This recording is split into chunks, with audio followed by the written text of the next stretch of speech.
আসসালামু আলাইকুম। JK cook রান্নাঘর চ্যানেলের পক্ষ থেকে সবাইকে জানাই স্বাগতম। আশা করি সবাই ভালো আছেন। আজকে আমি আপনাদের জন্য নিয়ে আসছি একটা নতুন রেসিপি, সরিষা ইলিশ। সরিষা ইলিশ রান্না করতে খুব বেশি সময় লাগে না। আমার রান্না করতে 30 মিনিট সময় লেগেছে। আশা করি আপনাদেরও এর থেকে বেশি সময় লাগবে না। চলুন তাহলে রান্নাটা শুরু করি। বিসমিল্লাহ। এখানে আমি মাছগুলি কেটে ধুয়ে পরিষ্কার করে নিয়েছি। এখন আমি লবণ, হলুদ, সরিষার তেল দিয়ে মেখে রেখে দিব। হাফ টেবিল চামচ এরকম একটু লবণ, হাফ টেবিল চামচ হলুদের গুঁড়া,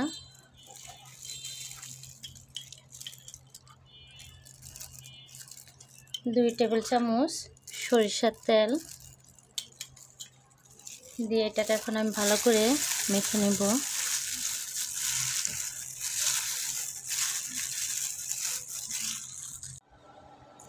চুলায় একটা কড়াই বসিয়ে নিয়েছি। এখন আমি পরিমাণ মতো তেল দিয়ে দিব, সরিষার তেল।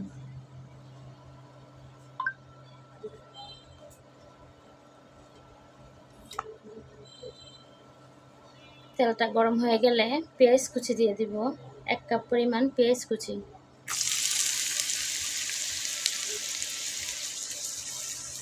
পেঁয়াজটাকে একটু নেড়ে হালকা ভেজে নেব।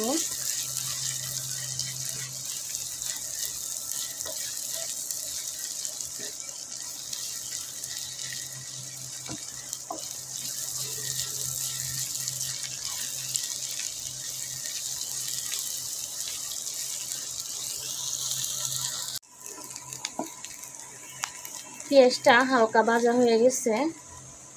এখন আমি এখানে সরিষা, কাঁচামরিচ, পেঁয়াজ, রসুন একসাথে বেটে নিয়েছি, এটা দিয়ে দিব। সরিষাটা খালি বাটলে তিতা হয়ে যায়।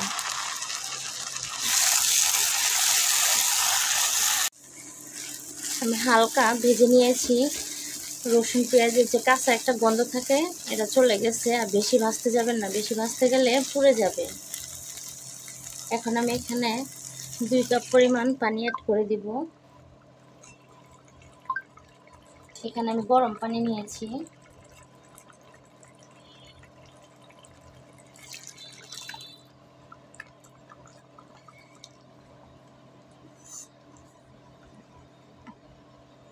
এখন আমি হাফ টেবিল চামচ হলুদের গুঁড়া দিয়ে দিব।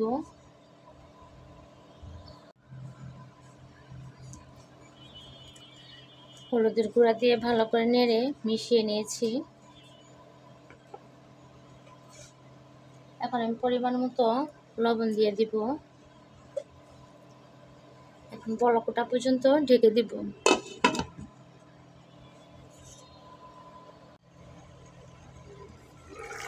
বলক এসে গেছে, আবার একটু নেড়ে দিব। আগে থেকে যে আমি লবণ, হলুদ, সরিষার তেল মেখে মাছগুলি রেখে দিয়েছিলাম, এখন এগুলি দিয়ে দিব।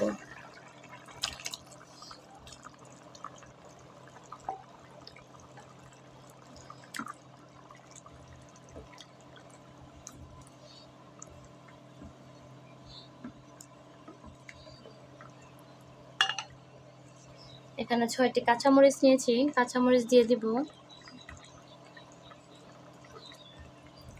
ঝালটা আপনারা যে যেরকম পছন্দ করেন সেরকম দিবেন। এখন আবার আমি কিছুক্ষণের জন্য ঢেকে দিব।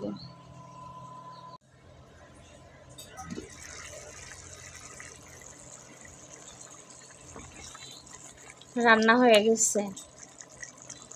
এখন আমি 1 টেবিল চামচ সরিষার তেল দিয়ে নামিয়ে নিব, নামিয়ে পরিবেশন করে নেব। সরিষার তেলটা দেওয়ার কারণে ফ্লেভারটা অনেক সুন্দর আসবে, খেতেও খুব সুস্বাদু লাগবে।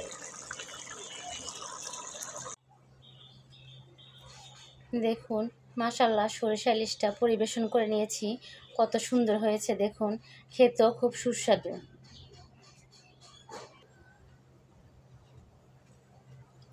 আমার রেসিপিটি যদি ভালো লাগে আমার চ্যানেলটি সাবস্ক্রাইব করবেন, লাইক, কমেন্ট, শেয়ার করবেন। আবার কোনো নতুন ভিডিওতে ফিরে আসছি। সবাই ভালো থাকবেন। আসসালামু আলাইকুম।